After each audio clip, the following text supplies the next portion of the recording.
What's going on, Mongs? It's me, Semi-Mong, and welcome back to some more Crowfall. Now, this is pre-recorded as I did record the video, but unfortunately my microphone was muted, so it didn't pick out any of my live commentary. Now, in front of me you can see a War Tribe. The War Tribe feature was added a few weeks ago, so I am pretty late to the party when it terms of just covering what War Tribes are.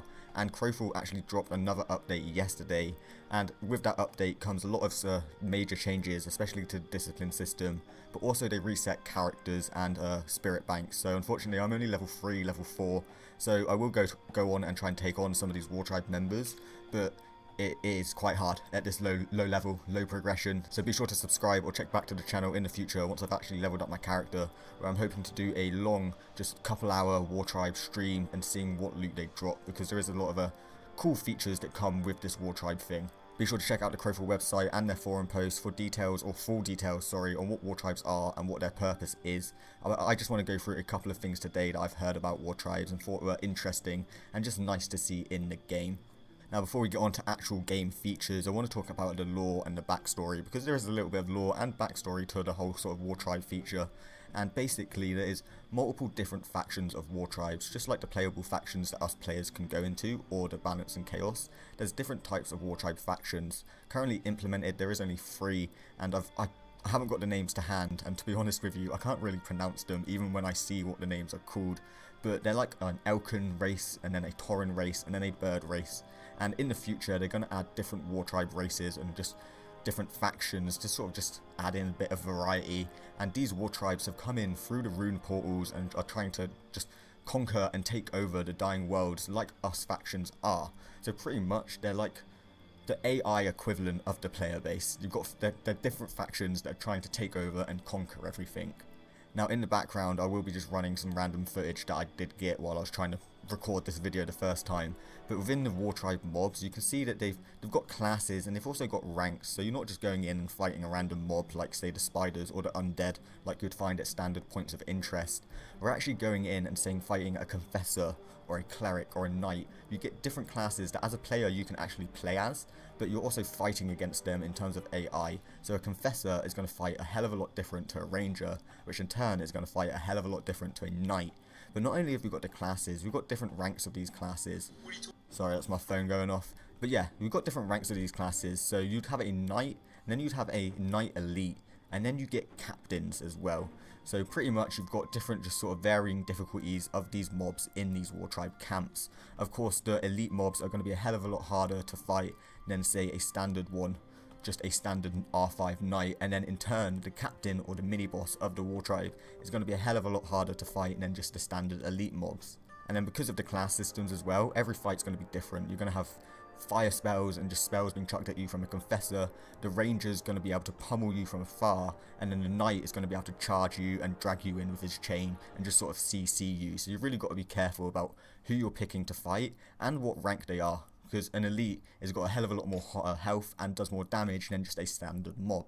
So that's sort of the lore and just sort of how the War Tribe works in terms of classes and ranks. But they have a couple of other purposes, from their loot tables and to just sort of what they bring into the game. Now one of these main features is sacrifice XP. So beforehand I was at level 16 on my Gwynisian and I couldn't kill say standard R5, R6 mobs to get EXP because they're too low level, they weren't giving me anything, so I'd have to go to a point of interest and kill R7 mobs. Or alternatively I could go ahead and craft some gear, but if it was common quality gear or a common quality resource, it would once again give me no XP. I would have to sacrifice uncommon or above, so green armor, green weapons, or blue epic versions of these weapons. I couldn't just go out, gather a load of ore and then sacrifice that, because common quality stuff just sort of caps out giving you EXP at certain levels. Now these War Tribes, within their War Tribe, will have a War Tribe only crafting table in which you can craft a sacrifice artifact. You need to get 10 sacrifice pieces from these War Tribe members, and then you can go to one of these War Tribe crafting tables, craft up an artifact, and it will give you a lump sum of sacrifice EXP. So at the lower levels, of course, you'll be able to just go out and kill mobs and sacrifice gear as you usually do, but once you get to the later levels and it caps out what mobs you can kill and what gear you can sacrifice, you can come and try and take over the War Tribe, or take on the War Tribe, not take over, and then get some of these sacrificeable items and craft them into an artifact to get you a lump amount of XP that way. It's just another avenue of experience that you can gain. In terms of loot as well, they do drop some good loot. Of course, the standard knight compared to a knight elite is not going to drop as much stuff, and a knight elite compared to say the mini boss or captain, which has got something noteworthy as well, which I'll explain in a second, is not going to drop as great stuff as that. But when I was level 16, before they dropped the new update that they did today and reset all of the levels, I was able to killing some of the elites, and they were dropping uncommon and blue resources. So I got a few rare granite stones, 5 at a time. I got like 10 uncommon marble, got some ore and whatnot. Now, it's not really too much, you're only getting like 5 to 10 at a time. So you can easily outgather anyone that's trying to just kill war tribes for loot. You can just go out and gather, mine, skin, and get a lot of resources that way a hell of a lot quicker. But it's nice to see them add in uncommon and the higher rarities of resources. So if you are here just to try and get the XP, you're also gaining something else as well for different just sort of progression within the game. You can take whatever loot you got from here and put it towards the crafting that you do. You also drop stuff called scroll cases. Now scroll cases are tied into different professions while you're crafting. While you're crafting, you may be able to craft a sword, put the blade in, the handle and whatnot. But while you're killing these war tribe members, they'll drop scroll cases, and these scroll cases will affect different professions in different ways. Rather than just putting in, say, the standard materials you need, now that you've got the scroll case equipped from the war tribe member, you can now add another armor layer, which wouldn't appear usually unless you have this equipped. And of course, these only drop off of war tribe members. So you want to go in, try and kill the war tribe members to get the sacrificable items for EXP, but also these crafting updates to be able to craft bigger and better weapons and armor and whatnot, which you wouldn't usually be able to do. And finally, in terms of loot, if you kill the mini boss, the captain, there have been changes to the discipline system, not only in the latest update where they've just done sweeping changes to the major discipline system, but you also get minor disciplines from these war tribe members. You can no longer craft minor disciplines, and you have to get them from war tribes.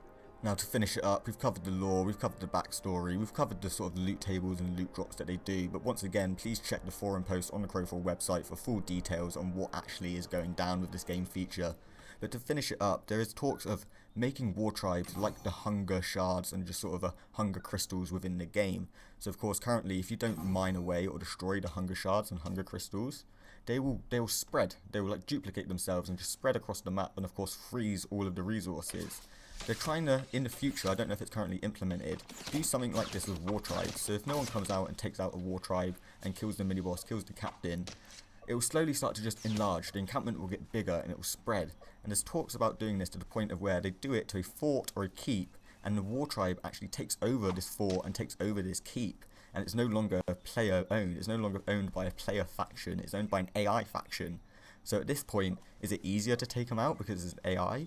Or do you work with other factions to try and take out this AI fort, keep, mob camp thing and then try and just fight the other faction? Like, that's really interesting. The fact that they're trying to make it spread like the hunger shards and just enlarge the encampment like a standard army would. Your army's going to get bigger, you're going to pop up more tents and need more resources, but to also take over forts and keeps at, say, inactive hours or just on campaign worlds that have low player bases is really intriguing to me. It adds in another AI element and not really just player based. You're not just going to see the same faction own all of these forts and keeps at once. If no other factions can compete, well, potentially the war tribes and encampments may take them over as well if this faction doesn't keep an eye on them and try and keep the numbers down.